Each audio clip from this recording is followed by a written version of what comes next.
ரசம்னா யாருக்கு தான் பிடிக்காது? கண்டிப்பா எல்லாருக்குமே பிடிக்கும். அதுவும் முக்கியமா பருப்பு ரசம்னா சும்மா அட்டகாசமான டேஸ்ட்ல இருக்கும். என்னுடைய ஸ்டைல்ல பருப்பு ரசம் எப்படி பண்ணலாங்கிறத பார்த்துடலாம். நம்ம சேனல ஃபர்ஸ்ட் டைம் பார்க்கறதா மறக்காம சப்ஸ்கிரைப் பண்ணுங்க. பிடிச்சிருந்தா லைக் பண்ணுங்க.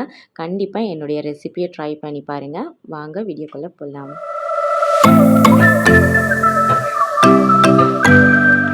2 டேபிள் ஸ்பூன் அளவுக்கு துவரம்பருப்பை நல்லா வாஷ் பண்ணி எடுத்திருக்கேன். அது கூடவே நல்ல ஒரு பழுத்த தக்காளியும் சேர்த்து கொஞ்சமாக தண்ணி விட்டு மஞ்சத்தூள், பெருங்காயத்தூள் சேர்த்து ஒரு 2 விசில் அளவுக்கு நம்ம வேக விட்டுக்கலாம். லோ ஃப்ளேமில் வச்சாலும் சரி, இல்லை மீடியம் ஃப்ளேமில் வச்சாலும் சரி. அதுக்கிடையில் நல்லா ஒரு 2 டேபிள் ஸ்பூன் அளவுக்கு மிளகு, ஜீரகம், அப்புறம் ஒரு 2 தேங்காய் கீத்தை வந்து சின்ன சின்னதாக கட் பண்ணியிருக்கேன். ஒரே ஒரு பல்லு பூண்டு சேர்த்து கொரண்டு மிக்சியில் அரைச்சி வச்சுக்கலாம். இப்போது நல்லா ஒரு நெல்லிக்காய் சைஸ் அளவுக்கு நான் புளியை கரைச்சிருக்கேன். உங்களுக்கு எந்த அளவுக்கு புளிப்பு வேணுமோ அந்த அளவுக்கு புளி கரைச்சிக்கோங்க. அதை நல்லா நம்ம கரைச்சிட்டு அது கூடவே நம்ம வேக வச்சுருக்கோம் இல்லையா பருப்பு கூட தக்காளி அதையும் சேர்த்து நல்லா மேஷ் பண்ணிக்கலாம். இப்போது 1/2 டேபிள் ஸ்பூன் அளவுக்கு சாம்பார் பொடி, 1/2 டேபிள் ஸ்பூன் அளவுக்கு மல்லித்தூள், அது கூடவே வந்து மல்லிக்கீரையும் இந்த மாதிரி நல்லா சின்ன சின்னதாக நல்லா வந்து கட் பண்ணி போட்டுட்டு அதையும் நல்லா மத்து வச்சு நல்லா வந்து ஸ்மாஷ் பண்ணிக்கலாம். அப்போ தான் அந்த மல்லிக்கீரையோட வாசம் ரசத்தில் நல்லா இறங்கும். இப்போ தேவையான அளவுக்கு தண்ணி விட்டுக்குங்க.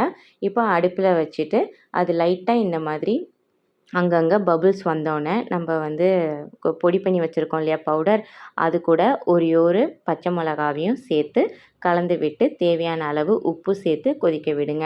நல்லா உங்களுக்கு வாசம் அடிக்கும் போது நம்ம வேக வச்சிருந்த பருப்பையும் சேர்த்து சும்மா லைட்டாக இந்த மாதிரி பபுள்ஸ் வரும்போது நல்லா தாராளமாக எண்ணெய் விட்டு கடுகு, கருவேப்பிலை, காஞ்ச மிளகாய், கொஞ்சோண்டு உளுத்தம் பருப்பை நல்லா தாளித்து அதையும் இது கூடவே சேர்த்து அப்படியே அடுப்பை அடக்கிடுவோம்.